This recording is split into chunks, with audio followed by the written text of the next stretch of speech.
A lot of people love Prosecco. What's not to love? It's bubbly, it's fun, it's easy going. Inexpensive, sweeter Proseccos are used to make things like Bellinis, Aperol Spritz, mimosas, or just be drunk on their own. Prosecco is the most drank sparkling wine in the world. It's not a grape, it's a wine. Prosecco is made of the grape Glera. It can be produced in the Veneto in Italy or neighboring Friuli, Venezia Giulia. Fun fact is Prosecco is named after the village of Prosecco, which is in the eastern reaches of Italy, right next to Trieste. Oddly enough, there's no Prosecco there. Prosecco is made different than champagne. What happens when you make champagne is you ferment the base wine like any kind of dry wine. You put it in the bottle, then you put a little bit of yeast, a little bit of sugar, and then a second fermentation happens in the bottle. That's where you get bubbles. That's labor intensive and costly. With Prosecco, they use a method called Charmat method. Is they make the base wine, they stick it all in a big tank. It's a pressurized tank. You put the yeast, you put a little bit of sugar in there, and a second fermentation happens. Then those wines are directly bottled. The Italians are great at it. I know a lot of neighboring countries will send their wines over to Italy to undergo the second fermentation, then to be bottled, so then they can be sent back and the producers can sell them. If you have the equipment, that's a very cost-effective way to make a bottle of bubbles. There is a rare, interesting Prosecco called Col Fondo. That's where the entire fermentation happens in the bottle. Bubbles form. It's almost like making a pet nat. These are cloudy. They have sediment. They're right at home in funky wine bars in Manhattan, New York. I personally love that style Prosecco, but you don't see a lot of it. Most people buy stuff that you find out of the supermarket like we have here today. This is the Ogio Prosecco from Italy. This is non-vintage. This was $12.50. This is made from a bigger region. I'll put it up on the screen. Juan Fali did an amazing graphic on this. But if you're looking for higher quality Proseccos, spend just a little bit more money. Not a ton, but just a little bit. Look for areas like Treviso, Valdobbiadene, or Osolo. The labels will also say Prosecco Superiore. The driest Prosecco is Brut Nature, Extra Brut, Brut, and then as you go down the sweetness scale, you'll see things like extra dry, dry, and then dolce. I know it's kind of confusing that dry or extra dry is actually a sweeter version of bubbles. Inexpensive Proseccos are non-vintage wines. What that means is there's a blend of different harvests, different years, different vintages to make up the wine, just like you'll see in champagne. There are more serious examples that are vintage Proseccos that come from one single harvest. So how serious can Prosecco get? I have one supermarket Prosecco here along with two premium Proseccos. One of them is a vintage. We're going to blind taste them, see what the big differences are. You ready? I'm ready. Let's get tasting. Before we get to the blind tasting, I thought I'd do something to make the video more valuable to you. A lot of people want to know how to open a sparkling wine without it exploding all over. The key is to get it really, really cold. These wines have been in the fridge for a long time. What you want to do is remove the foil. There's a cage right here, usually to keep the cork on. Some people like to keep the cage on as you open it. I like to take mine off a little bit, so you unscrew the cage. You turn the bottle to a 45-degree angle. You grab the cork. You turn the bottle, not the cork. You hold the cork in place slowly but surely. You'll feel the cork start to pop out little by little. You'll feel it push up against your hand, and then there you go. You open it up. It's ready to rock and roll. Another way to keep the bubbles in Prosecco in the glass, I like to tilt my glass at a 45-degree angle as I pour the Prosecco in, or the sparkling wine. Just retains the bubbles a little bit better. All right, I'm going to put all the Proseccos in a plastic cup because the bottles are all different weights. I'll know what they are if I pour directly from the bag. Let's get tasting. Okay, got them all mixed up. I'm ready to go. I'm not going to taste out of a champagne glass or those small flutes. I don't like them. You can't stick your nose in them. You don't get any aromas. I like tasting out of a white wine or a universal glass like my Gabriel Glas Standart edition. I love this glass. Works great for a lot of things. I think it's going to work great for this bubbles tasting. Only have 3 here, nice and easy. I want to hurry up and taste them before the bubbles all die, because Prosecco, the bubbles are not as fine as they are in champagne. They disappear quite quickly. Let's start out with wine number 1 here.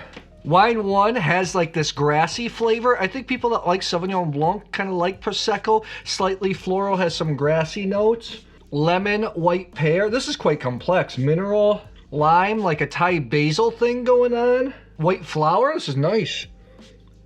This is a fine bead of bubbles. It's fun in the mouth. It's a dry wine, but it has just a touch of sweetness. So it's nice for a lot of people. It's refreshing, decent length. I like the bubbles in this a lot.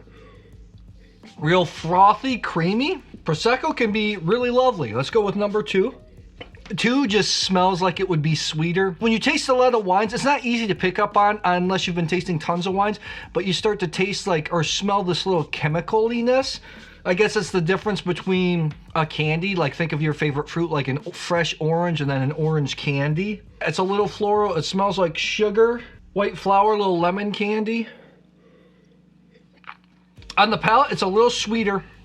I have a feeling that this is probably the supermarket wine. The finish is not as long. It's pretty fruity and up front, but there's no structure. What I mean, the flavors just kind of disappear over time. The bubbles aren't as good. It's kind of short, actually. These have all been sitting in these little plastic glasses the same time. I poured these into glasses, had somebody mix them up for me really quickly, and then tried to get to them because the bubbles were gonna die. Let's move on to 3. This is more mineral driven, lemon. Almost like it has a subtle creamsicle type flavor to it. A little bit of white flour. Not very punchy though. More of a neutral mineral driven white wine. This has a fine bead of bubbles, but not as super fine like wine number 1. Let me go back to 2 again.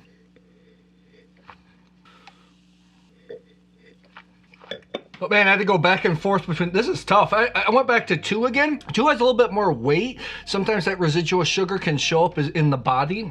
Let's see what it looks like. This was tough, and I can totally see why just general consumers of wine, they're not concerned about terroir or all these subtleties. They want something that tastes as good as they possibly can get for the lowest amount of money they can possibly spend. I totally get it. Let's start out with wine number 2. I felt like this was the supermarket wine. It was a little bit shorter than the other 3. It had a little bit more weight, so I think it was a little sweeter, but it didn't taste that much sweeter than these other wines. I think it's pretty solid. I mean, I wouldn't be upset if you spent your money on it. Again, Proseccos aren't meant to be the biggest, most complex wines in the world, but I do think it's solid.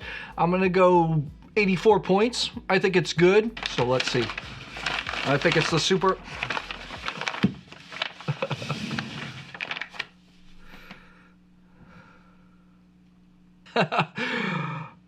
I just stuck, this is why blind tasting's so powerful. In the past, I felt like this wine was an exceptional Prosecco, like 90 point type range.